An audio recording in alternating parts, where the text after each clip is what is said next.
abalangira abo bayise engobi ng'era abalangira abo bazaalibwa nga bali mu mbeera nnungi. Maama ali mu mbeera nnungi, tuli kwenda okwebaza Katonda. Ewaife mu Busoga buli mulangira wazaalibwa tutegeera nti tukaali mu nsi kuno. Tulina omusika wa Gabula. Ndi kwenda okukitereeza. Tulina omusika wa Gabula.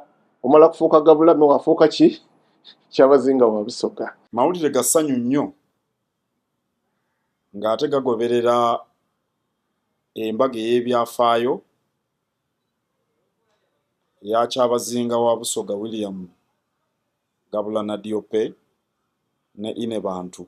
Omulangira asooka ni William Ethan Nadiope. Amayina g'ennaku dino ag'ekizungu ogeegendereza mu libona ndigasoma. William Ethan Nadiope. Ayiraku ni Prince Arnold Eri Nadiope.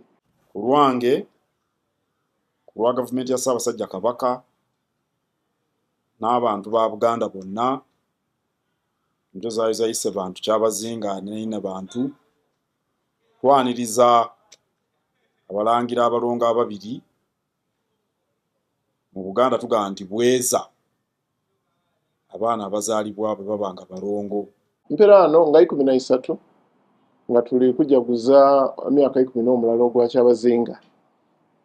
Tusazeewo olunaku luno nga tukole ebindi byonna twebaze Katonda.